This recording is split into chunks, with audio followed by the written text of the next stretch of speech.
Well, everybody, it starts tonight. The series that I think we were all hoping for, or a lot of hockey fans were hoping for, the Edmonton Oilers and the Colorado Avalanche, the battle of the superstars.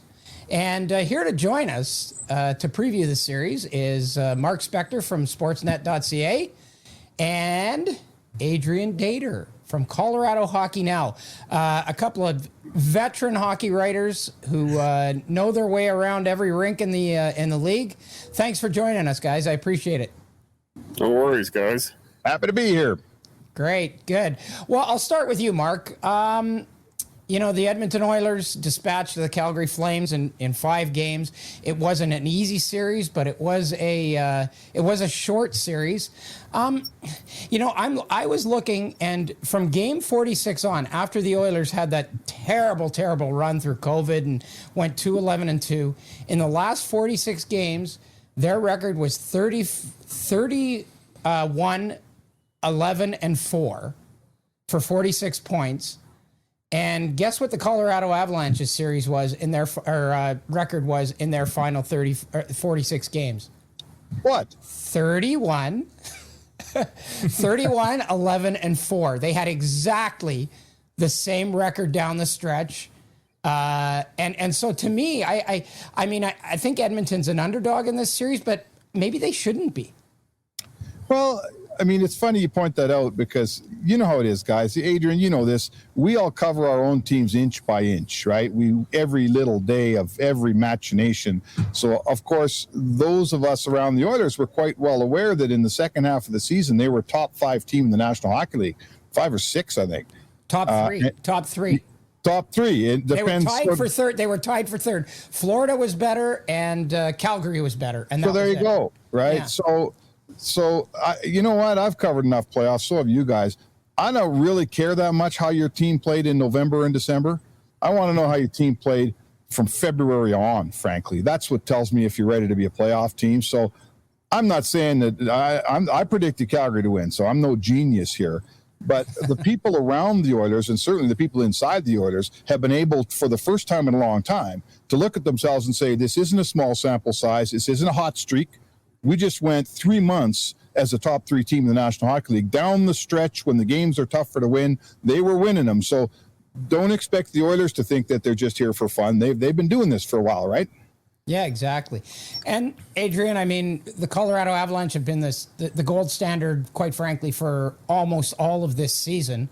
And they've been, in my opinion, they've just been clinical and methodical. I know the St. Louis series went 6 games. I don't think it was that close. I don't think it was anywhere near that close. Obviously, they swept the first round. What do you think their mindset is going into the series, facing a team that, as Mark said, has been, stride for stride with them in the last 3 or 4 months? Well, I do think the Avalanche have this mental hurdle off them a lot going into this series. That second round thing was real. I mean, 3 years in a row they lost in the second round. 0-6 going back to 2002 in the second round. So it's been a long time, boys. I mean, this used to be, it used to be my,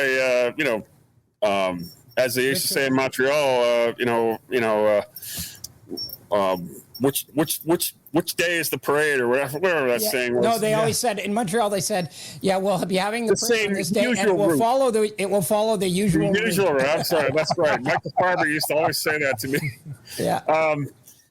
It used to be just easy every year. You go to the Western Finals, Colorado Avalanche. That's all I used to know. It's been 20 years now, so I think everybody's really excited here. I think that mental hurdle is gone. I think they're going to enjoy themselves a little bit more. That said, nobody's taking the Edmonton Oilers lightly. I mean, the prospect of Connor McDavid and Draisaitl coming over the boards every other minute is not exactly an appetizing thing to think about for a hockey defenseman. So I think they're going to have the proper mindset here. The mindset has definitely been different this year. I think more of a killer instinct in a way, a little more disciplined. Everything they said they wanted to do, they've done so far. So Yeah. Somehow they've had good health too. They usually don't have that this time of year. Usually they've got 5 or 6 guys out. Right now, nobody's out. So, Avalanche fans, I think, are sort of pinching themselves a little bit, like, this might be a little too good to be true. But maybe it's not. Maybe this team is just destined to go all the way. And yet, we've seen this team also win big second-round series before and then lose in the third round when they sort of let down a little bit. That happened in the late 90s against Dallas twice.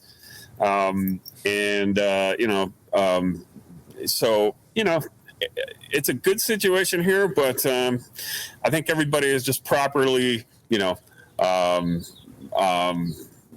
proper mindset is here. I don't think they're taking them lightly, and yet I think they're very confident too. Yeah. Well, this team reminds me of the Washington Capitals leading up to their Stanley Cup in 2018. A star-studded group that had done tons of great things during the regular season.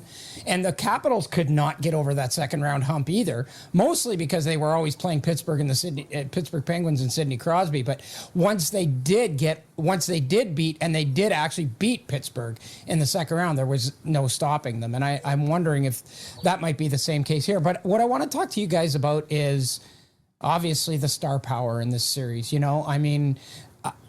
We may have 4 of the top 5 players on the planet in this series right now. I personally think that Connor McDavid is the best player in the world, and I personally think that Cale Makar is the second best player in the world right now. We've got, if not 4 of the top 4 players in the world, we've got probably 4 of the top 5.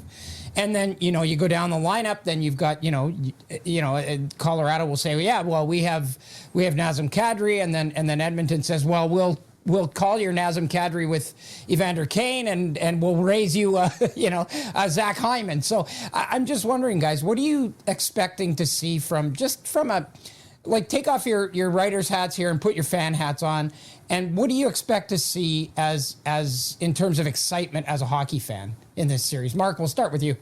Well, when McDavid plays the way he's been playing, if you have guys on the other team that can also score the kind of goal that McKinnon scored the other night and can do the things Makar does, it's to me here's what's going to happen. McDavid's going to make a great play. Everyone's going to come out of their seats, including McKinnon, and he's going to jump the boards next shift, and he's going to try to do something better, right? Yeah. And this is going to be the trigger is 97, and I'm here to tell you, he will be fantastic in this series, barring injury. He's shown us that he raises his level when the stakes are higher. He's done it for 2 rounds here. So he's going to put a show on. But the best part of it is Colorado's got guys that can jump over the boards and put on just as good a show. So I wouldn't miss a game, boys. It's this. I don't know who's going to win, and I'm not sure whether Kadri's going to face McDavid's line or whether McKinnon's going to face McDavid. All that stuff we're going to figure out as we go on. But here's what I'm going to guarantee you. There's going to be a Sportsnet Central full of highlight reels plays every night in this series. I remember in 2014, the Western Conference Final between the Chicago Blackhawks and the LA Kings. That was one of the best playoff series I've ever seen in my life. I'm looking for that this time, boys. So, Adrian, what do you think? I mean, I agree with Spector. McDavid is the best player, let's face it. I mean, the guy's, just a cyborg. But Makar is the McDavid of defenseman. I mean, he is unbelievable. He's every bit the cyborg Connor is. He is just unbelievable. His skating technique, you'll see if you see him every night. And I know you guys watch a lot of hockey, but maybe if you don't see him every night, you can't always appreciate what he does. He's got this little move he does with his feet where he can just create space for himself just by sort of backtracking a little bit. And it's like he. Well, and we saw it on that overtime goal, that one that keeps popping up. Yeah, I know. Exactly it. The little stutter step. You're absolutely right. He can sort of move in any direction. At a time, it's like he's vertical, he's horizontal. He can go any direction with his feet, and it just kind of creates space. It's weird. McKinnon is I think a different player than McDavid in the sense that he doesn't go. He can't go through everybody consistently like Connor did. Now he scored one of the greatest goals in playoff history, probably when he did go through everybody the other night. in that game they lost. But he's more of a a little bit of a give and go guy. I don't think he shoots quite as much as he should at times. I think he gets in trouble trying to do too much at times. But when he's got straight lines, probably travels in straight lines more than McDavid. Is that fair? Yeah. I would agree with you there, Mark. More north-south player. Yeah. For sure, yeah. When he's got his line mates though going with Landeskog and Rantanen, that's a lot to handle. We don't know if Lehkonen might be on that line at times too. Still we'll see. So star power's there. I think the Avalanche are counting on their depth to outlast the Oilers. I mean, you're not just when you talk about McCarr, also you got to factor in Taves, who's been unbelievable. Yeah. Bo Byram is a good player. He's playing well. He can skate the puck all night. It's going to be that kind of thing. I think that the Avs are hoping to win the series. It may not be the Stars who actually win it for these teams. It wasn't last game. Darren Helm comes off last 5 seconds and wins the game for him the other night. JT Compher for 2 goals and a 3-2 win. So it may be the attrition thing. Who scores those third and fourth line goals? I don't know. Otherwise, no. Those guys are going to play most of the minutes, and it's probably going to be a star that wins the game. Probably. Well, no, but I think Adrian, you bring up a good point. I mean, maybe the star power just cancels each other out, and the series is decided by either maybe not the depth players, but it may be, the Nazem Kadris that decide this series. It may be the Cody Cece's or whatever who end up deciding this series. But I think what's going to decide this series is probably the biggest wild card. I think you would both agree for both teams, and that's goaltending. Goaltending. And I want to talk a little bit about that. I mean, I can't help but think that the Edmonton Oilers have the edge here, as crazy as it sounds to say that. Spec, I mean, to me, Mike Smith is like the little kid with the curl. When he's good, he's really, really good. And when he's bad, he's really, really bad. But you can't argue with the guy's playoff numbers either this year or over the course of his career. They're off the charts. I just want to throw in for a second. Smith is at a 927. Kemper's at a 904. 904. Yeah. Exactly. Yeah. Right. So. Yeah. Go ahead, Spec. I think Smith's like the Oilers when he's healthy, and when we judge him a lot. He gets hurt too much. He's older, so he does get hurt. And when he's hurt, he's no good. When he's actually playing and he's healthy and he's got a couple games under his belt, his numbers this year have been great. So Kemper's kind of the same guy. He's been hurt a lot in his career. So. Both guys, if we could make some kind of blood pact right now that they're both getting in 6 or 7 games in this series, I don't know who's got the edge. They're both really good goalies, but maybe the X factor is if one of them, if history repeats itself and one guy's not playing after a few games, that could be the decisive feature. Smith's a game changer. I don't need to tell you guys. He's, I would tell you that he's the best puck handling goalie in the league today, and people are saying that he should be put into the pantheon of Marty Brodeur and Marty Turco and guys in the history of puck handling goalies. And I think that's probably there's no one better at it, and he changes everything. You can't dump the puck in the way you did against other teams, right? The Oilers' defense that everyone looks at and goes, I'm not sure how good they are. I'm not sure how well they move the puck. Well, they move it a hell of a lot better when they're not getting pounded on because you can't hit them because Smith's the guy making the first pass. So he's a huge part of things here, Smith. Koskinen could stop pucks, but they're a completely different team when Smith's not in the net. What's funny too, Spec, is I think as as Mike Smith's career has gone along, I think you're absolutely right about the puck handling, and I think what makes it even better is that he knows when to do it and when not to. Like, he doesn't always, it's not a given that he's always coming out and playing that puck. Like, if he's not having a great night, I notice a lot of times he'll defer and he'll let it go. And I mean, that's a part of it too, right? Like, I mean, he's really got he's really knows when he's going, when he's not, when to play it, when not to. But listen, here's the deal. Like, first of all, take the 132-foot goal and throw it in the garbage. It's just a guy that couldn't see a puck. It wasn't he didn't miss it. It wasn't like Vesa Toskala where he watched it bounce down the ice and he just didn't save it. He didn't even see it. It's just a fluke play. Throw it in the garbage. Yep. When you have Mike Smith playing the puck, 40 times a night, once every 10 or 12 games, he'll make the wrong play, just like Cale Makar will make the wrong play. Exactly. He'll throw a pizza, give me the best defenseman in the game. There's a pizza in his game every dozen games. This guy's doing it with goal mitts on and a goal stick. Yep. So, you see the highlight of Smitty giving a puck away and it goes in his net. But the previous 190 plays that he makes your team way better. Mm-hmm. There isn't an NHL person that I've ever met who wouldn't make that trade, guys. It's a misnomer to say, Smitty gives that puck away too much. No, he doesn't. He gives it away as much as a star defenseman gives it away. The difference is when he gives it away, it goes in the net because he's alive. Well, that's the thing, Spec. Like I've always said, give me the guy in the NHL who leads the NHL in giveaways. Give me that guy. I'll take him on my team. Right. 100 days out of 100. I'll take the guy who leads the league in giveaways because he's always a star player and he's always handling the puck all the time. So that's a good point, Spec. Adrian, what are the tea leaves looking like in Colorado as far as goaltending is concerned? I mean, I've maintained all year that Darcy Kemper doesn't have to be great. All he has to be is good. He just has to be good. He doesn't have to win games, but he can't lose games. And he hasn't done that. But he the workload hasn't been quite as high as it's been for, say, Igor Shesterkin.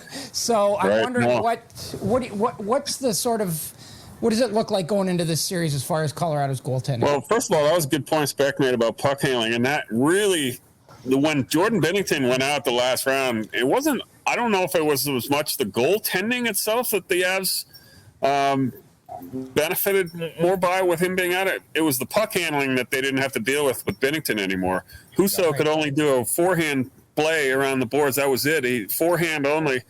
Binner could go both sides and dish the puck backhand, forehand, and that really made a big difference in the rest of that series. So if Mike Smith is doing what he does, it's going to change things for the Avs. They're going to have to really get in on the forecheck hard. But you don't get to hit. It saves your defensemen so much punishment, right, Adrian? Your guys don't get pounded on near the way they do. Kissing the glass all the time. That's right. Yeah, exactly. Yep. Yeah. No, that's right. And the Avs are able to get in and pound that Blues D a lot better after Benner went out. You're right.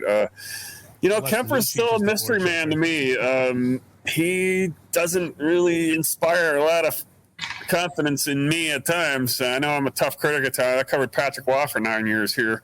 It's unfair to compare anybody to Patrick probably, but yes, he just gets the yips at times. He gets the yips. Yeah. He flinches a lot when shots are coming at him. I noticed when things are getting a little tight, he's a little flinchy. Flinchy. No, that's not a nickname you want. Or is that a Y at the end of flinchy? That's the word. I think it's a Y. Yeah. He's a good goalie. I mean, he can be a really good goalie, right? I mean, he's so big. He takes up a lot of net, but he's let in some bad goals. He's 904 save percentage is sticks out like a sore thumb here. That said, we're all just waiting to see him if he can be a real money goalie or not. He really didn't have to be a money goalie in the last 2 rounds. Listen, don't forget too, Ken Holland, not only did Ken Holland go after Jacob Markstrom, failed and settled on Mike Smith. The next year he went after Darcy Kemper, failed and settled on Mike Smith. So there's a little bit of that going on here too, boys. Yeah, no, exactly. It's a good subplot. I think he's still got a chance to win a series and be known as a money goalie. Maybe it's all there for him. I mean, he's got a great team in front of him.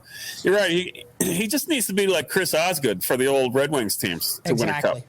Yep. That's really it. If he can just keep him down to 4, this team probably is going to win a lot of the games. So somewhere between Antti Niemi and Chris Osgood, he's got to be in between there somewhere. Here's where the rubber hits the road, guys. Right. You're now facing an elite offensive force here, right? Yep. I'm not saying the Oilers are the great team, but what they do is score. Do you see what they did to Jacob Markstrom, right? Yes. They made Jacob Markstrom look like, he was an .850 goalie in that series. So when Draisaitl comes down on you on a breakaway, when Evander Kane's finishing a 2-on-1, forget about McDavid.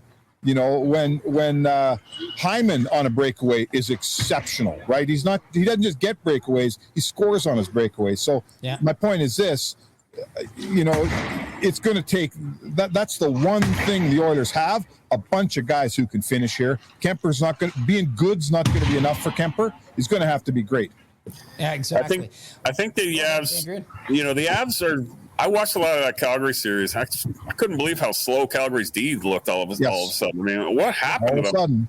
I don't think you're going to see as many breakaways on this team. I think the Avs have a more layered defense, better than they used to have. They're better in the neutral zone. They just have a better defensive play in general, and they handle the puck a lot more than they used to. Taves and McCarr always have the puck.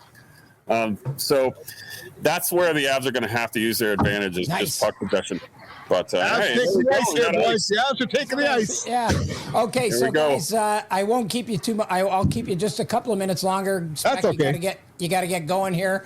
I hear pucks going against the boards, and the Avs are out doing their reps. So I guess I'll end with this, guys. I would like each of you to identify the X factor in this series, and then of course, I need your prediction. So let's start with you, Mark. What do you think the X factor is in this series, or the intangible is in this series? And when the rubber hits the road, as you say, what's your prediction? Well, I'll say this. The Edmonton Oilers went against what they called the best 5-on-5 line in the league this year, 340 goal scorers in Calgary.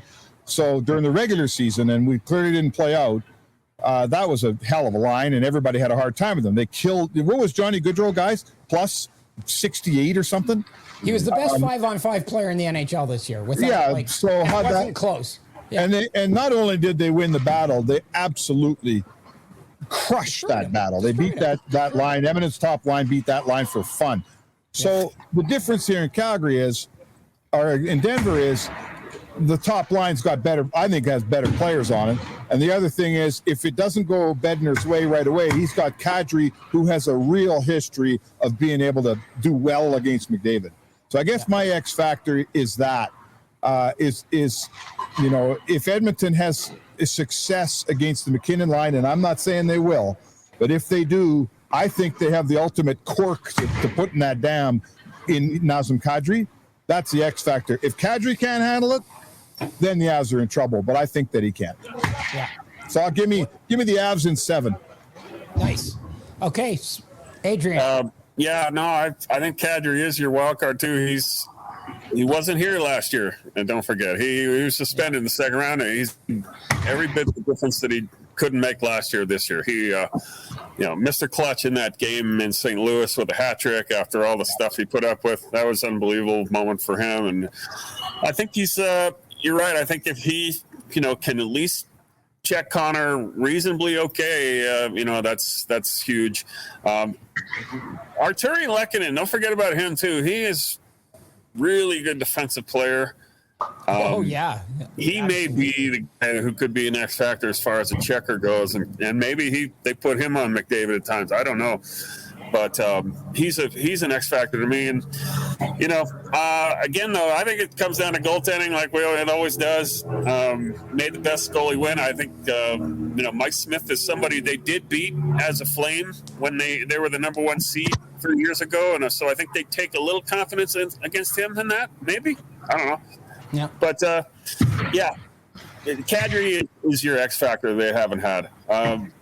I said Avs in 6. I guess I'll stick with it here on this fine podcast. Nice. I've wavered a little bit, but I'm not known for my optimistic picks either on the Avs, but I guess I'll have to take them, right?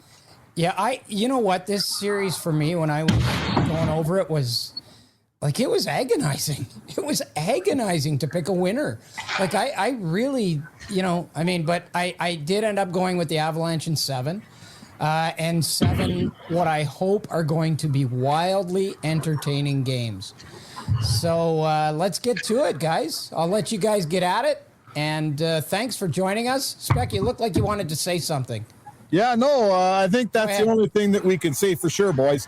It's going to be one hell of a series to watch. All these great players on the ice together. McDavid in the big stage for the first time. Draisaitl quietly tied on the top of the sports, or the top of the scoring stats with him. All the great players the Avs have. Cale Makar. I don't know who's going to win, man, but it's going to be awesome to watch. And I'm so excited to have a Canadian team to play again. Nice. And Yeah. I'll be up in Edmonton for that. It's just no better than being in Canada for a playoff series. Yes, sir. I've always just been amazed whenever I ever had the chance to happen. I've been to Edmonton a couple times for playoff series. A lot for the Avs, but also when they played Carolina in 2006, I was covering that series. And I can't wait. I mean, the fans fun. are, it's Well, fun. you guys, I know that you think that's great, but you should see what it's like in Toronto during the Stanley Cup. Oh, wait a minute. Just a second. Oh, wait a second. You guys should see what it's like in Toronto in the first round when they go ahead in a series. You should see. This city's electric, man. Anyways, guys, I am thrilled that you guys agreed to do this. We really, really appreciate it. Should be a great series, and I'll be reading your stuff with great interest. So thanks a lot, guys. Thanks for joining us. I appreciate it. All right, boys. Thanks for having me, guys. All right. See you tonight, guys. Adrian. See you at the rink tonight.